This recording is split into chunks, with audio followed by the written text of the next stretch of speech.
राम राम राम राम राम राम राम राम राम नारायण नारायण। टिप्पणी। जो पुरुष धर्म का कभी परित्याग नहीं करता उसका अंतःकरण भी शुद्ध हो जाता है। राजा दुष्यंत का वर्णन करते समय महाकवि कालिदास ने लिखा है, सताम ही संदेह पदेषु वस्तुषु प्रमाणमंतःकरण प्रवृत्तयः। जहाँ संदेह हो वहाँ सत्पुरुष के अंतःकरण की प्रवृत्ति ही प्रमाण होती है। राग द्वेष का सर्वथा अभाव होने के कारण उस महापुरुष के द्वारा शास्त्र निषिद्ध क्रियाएं कभी होती ही नहीं। उसका स्वभाव स्वतः शास्त्र के अनुसार बन जाता है। यही कारण है कि ऐसे महापुरुष के आचरण और वचन दूसरे मनुष्यों के लिए आदर्श होते हैं।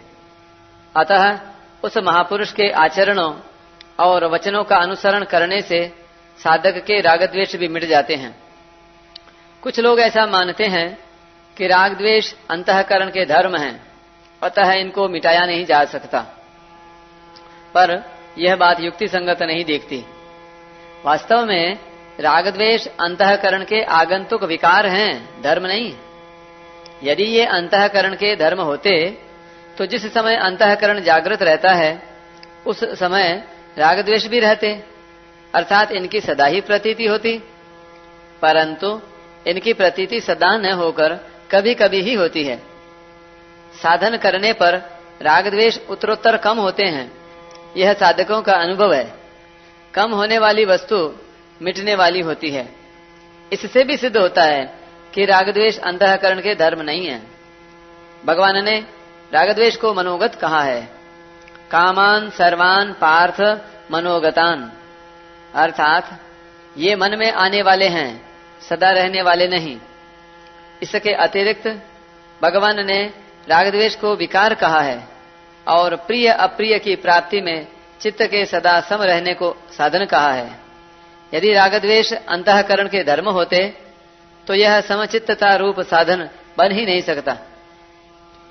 धर्म स्थायी रहता है और विकार अस्थायी, अर्थात आने जाने वाले होते हैं।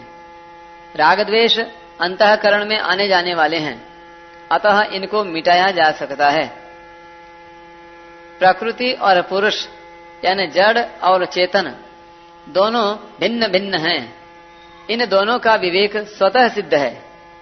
पुरुष इस विवेक को महत्व न देकर प्रकृतिजन्य शरीर से एकता कर लेता है और अपने को एक देशीय मान लेता है। यह जड़ चेतन का तादात्म्य ही अहम यानी मैं कहलाता है और इसी में राग द्वेष रहते हैं। तात्पर्य यह है कि अहंता में यानी मैंपन में राग द्वेष रहते हैं और राग द्वेष से अहंता पुष्ट होती है।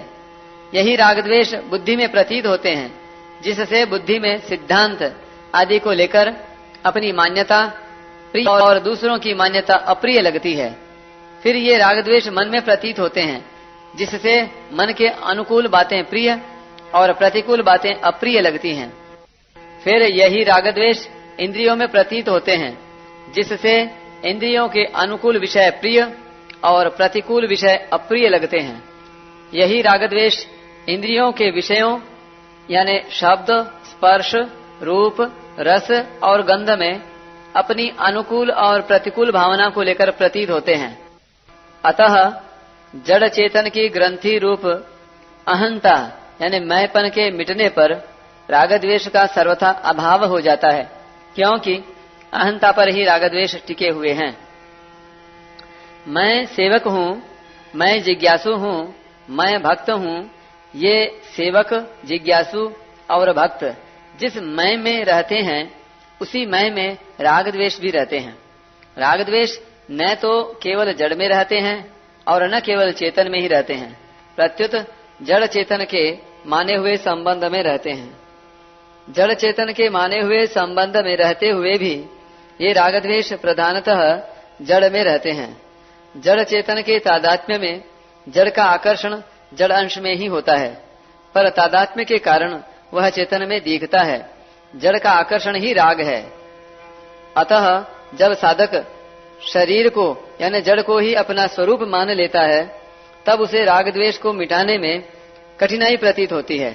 परंतु अपने चेतन स्वरूप की ओर दृष्टि रहने से उसे राग द्वेष को मिटाने में कठिनाई प्रतीत नहीं होती, कारण कि राग द्वेष स्वतः सिद्ध नहीं है, प्रत्युत जड़ के यानी असत के संबंध से उत्पन्न होने वाले हैं।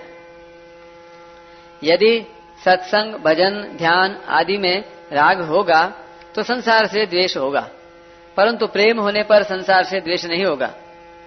प्रत्युत संसार की उपेक्षा यानी विमुखता होगी। टिप्पणी: साधक का सत्संग आदि में राग है या प्रेम, इसे इस उदाहरण से जान सकते हैं।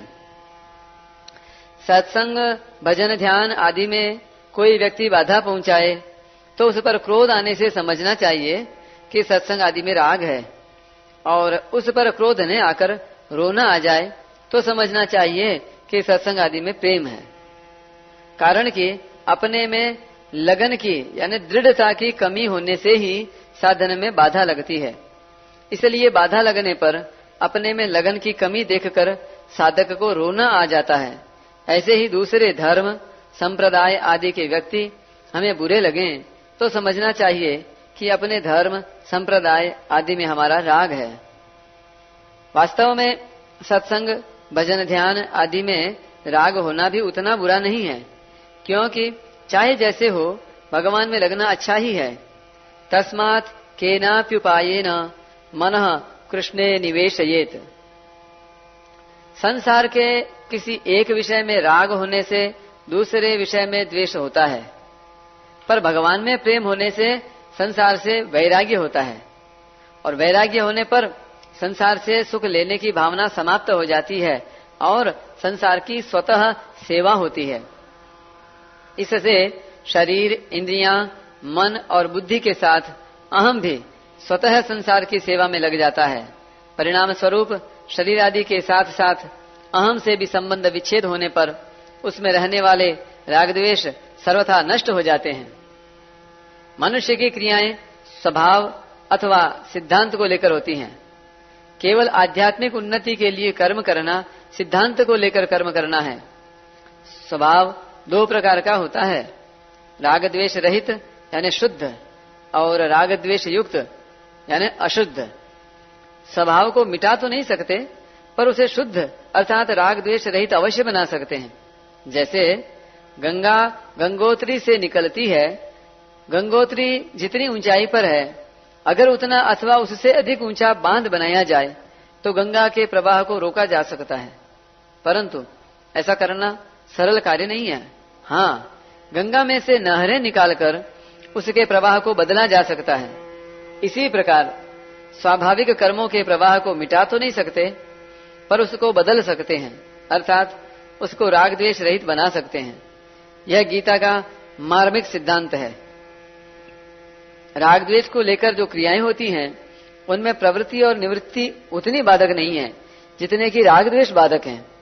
इसीलिए भगवान ने राग द्वेष का त्याग करने वाले को ही सच्चा त्यागी कहा है। राग द्वेष की ओर प्रायः साधक का ध्यान नहीं जाता, इसलिए उसकी प्रवृत्ति और निवृत्ति राग द्वेष पूर्वक होती है। अतः राग द्वेष से रहित होने के लिए साधक को सिद्धांत सामने रखकर ही समस्त क्रियाएं करनी चाहिए। फिर उसका स्वभाव स्वतः सिद्धांत के अनुरूप और शुद्ध बन जाएगा। राग द्वेष युक्त स्फुरना के उत्पन्न होने पर उसके अनुसार कर्म करने से राग द्वेष पुष्ट होते हैं, और उसके अनुसार कर्म न करके सिद्धांत के अनुसार कर्म करने से राग द्वेष मिट जाते हैं।